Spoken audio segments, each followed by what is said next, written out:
카카오가 새로운 인공지능 서비스를 공개했지만 이 반응은 미지근합니다. 미국 빅테크들이 선보인 인공지능 서비스를 경험하고 나서인지 이 새로움을 주기에는 다소 부족하다는 느낌도 듭니다. 이 규모 싸움에서 밀리는 국내 빅테크들이 돌파구를 찾기가 쉽지 않은 상황인데 이러다가 돈만 쓰고 투자만 하다 끝날 수 있다는 우려도 나오고 있습니다. 산업부 전효성 기자 나왔습니다. 전 기자, 사실 이제 국내 테크 기업이나 통신사들 모두 하나씩은 좀 인공지능 서비스를 내놓은 것 같은데 사실 하나 이게 눈에 띄는 건 없습니다. 네, 지금 네이버와 카카오 그리고 SK텔레콤, LG U+ 이런 통신사까지 어느 정도 이제 AI 솔루션을 내놓은 상황입니다. 지금까지 공개된 국산 AI 솔루션, 앞서 나왔던 챗 GPT처럼 대화형 AI 서비스입니다. 질문을 하면 답을 하는 방식의 시스템인 거죠. 기존 통신, 또 검색, 메신저와 결합해서 시너지를 내겠다는 구상이지만 이미 대화형 AI 시장의 주도권을 이미 빅테크들이 장악한 상황이라 여기에 대해서 강한 인상을 남기기는 쉽지 않은 상황입니다. 네, 경쟁이 안 되는 게임이기도 합니다. 그래서 국내 기업들은 좀 꼭 필요한 특화된 인공지능 서비스를 하고 있기도 한데 당장 돈을 못 버니까 이것도 좀 어려운 것 같습니다. 최근의 상황을 두고 이제 과거 이커머스 시장의 출혈 경쟁을 떠올리시는 분들도 계십니다. 네, 맞습니다. 좀 어벽이 IT와 유통 이제 어벽이 다르긴 하지만 좀 겪어봤던 느낌이 듭니다. 쿠팡이라는 좀 유통 이제 신생 업체가 새벽 배송을 앞세워서 유통망을 장악하기 시작하자 기존 오프라인 유통 공룡인 신세계와 롯데가 도전에 나섰던 적이 있었죠. 신세계는 SSG닷컴을 론칭을 했고 또 그룹사 최대 규모인 3조 원을 넘게 들여서 G마켓도 인수를 했습니다. 또 롯데는 롯데온을 출범시켰고 티몬과 위메프도 이때 당시에 각광을 받았었습니다. 하지만 수년이 지나서 지금 되돌이켜 보면은 유통망을 결국 장악한 건 쿠팡입니다. 온오프라인을 모두 잡겠다고 도전한 오프라인 유통 공룡이 패배를 한 셈인 거죠. 전 개인적으로 좀 이때 돋보였던 게 현대백화점 같은데요. 경쟁사들이 공격적인 이커머스 경쟁에 나서는 동안 유통 공룡이라고 할 수 있는 현대백화점은 그다지 큰 액션을 이커머스 업계에서 취하지 않았습니다. 그러다가 수년 동안 공들인 오프라인 백화점 더현대서울을 여의도에 선보였고 이제 젊은 층 사이에서 가장 핫한 곳이 됐었습니다.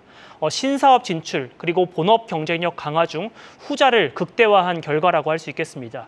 챗 GPT를 뒤쫓는 테크 기업들이 쿠팡을 뒤쫓던 유통 기업들의 사례를 떠올려 봐야 하지 않나 이런 생각이 드는 이유기도 합니다.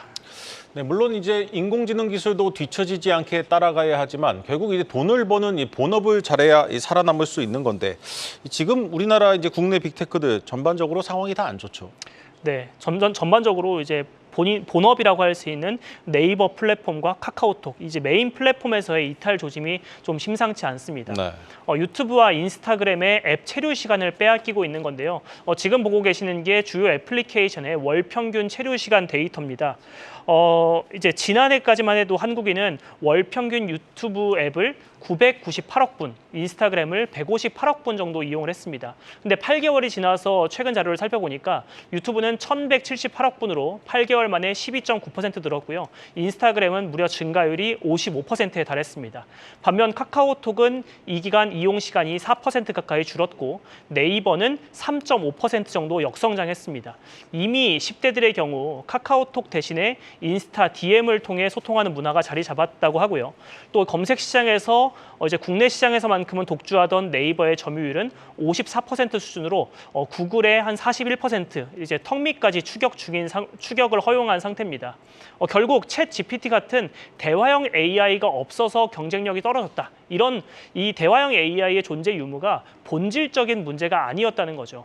이제 네이버와 카카오 모두 이제 유튜브, 인스타처럼 엔터적인 요소를 살리기 위해서 숏폼 플랫폼을 내놨는데 이 두 서비스 모두 뚜렷한 성과를 내지 못했습니다. 제 카카오톡 친구가 개인적으로 한 2,200명 정도인데 이제 펑이라는 이제 숏폼 플랫폼이 있거든요. 이 펑이라는 플랫폼에 오늘 게시글을 올린 사람은 딱 한 명이었던 점, 이런 것이 대표적 실패 사례라고 할 수 있겠습니다.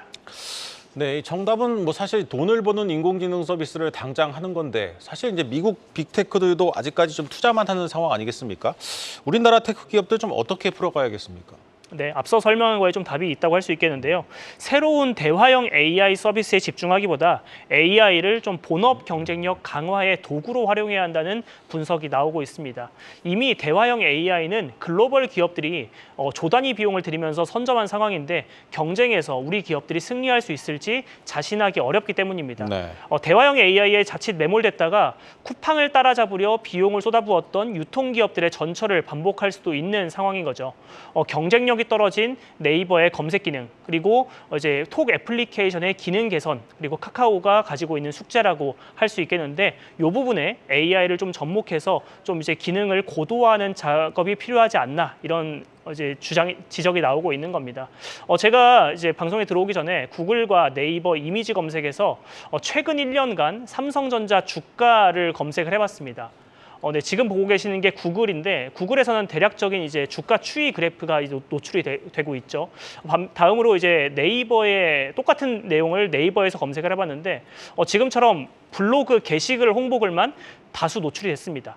과거 네이버의 핵심이었던 블로그가 이제는 검색의 질을 떨어뜨리고 있는 상황인 겁니다. 대화형 AI 네이버 클로바 X의 답은 조금 더 황당했는데 네이버 증시에서 삼성전자 주가를 물어봐라 이런 답변만 노출이 됐었습니다. 카카오도 좀 비슷한 맹점을 안고 있는데 과거에는 가벼운 메신저 기능이 강점이었던 카카오톡은 어느 순간 선물하기, 게임, 쇼핑, 예약 등이 접목되면서 복잡하고 무겁고 어려운 앱이 돼버렸습니다. 그러는 사이에 내가 본 콘텐츠를 기반으로 새로운 콘텐츠를 소개하는데 AI 역량을 집중했던 유튜브, 인스타그램의 이용 시간을 빼앗기게 된 거죠. 지금은 새로운 기능을 더할 때가 아니라 군더더기에 가까운 서비스를 덜어내고 AI를 활용해서 기존의 여러 서비스 사이의 연계성을 높이는 데 집중해야 한다는 지적이 나오는 이유입니다. 이 지점에서 애플의 행보에 좀 관심이 모이는데요. 과거 자체 AI 개발을 추진하던 애플은 오픈 AI의 챗 GPT를 활용해서 애플 인텔리전스를 구축을 했습니다. 업계에서는 이메일을 요약하거나 문장을 수정하거나 그리고 기존의 애플의 시스템인 시리를 고도화하는 데 이 챗 GPT를 접목할 것으로 예상하고 있는데요. 대화형 AI에서 출혈 경쟁에 애플이 나서기보다는 기존의 강점이라고 할 수 있는 iOS 그리고 맥 OS의 고도화에 AI를 활용하겠다는 겁니다.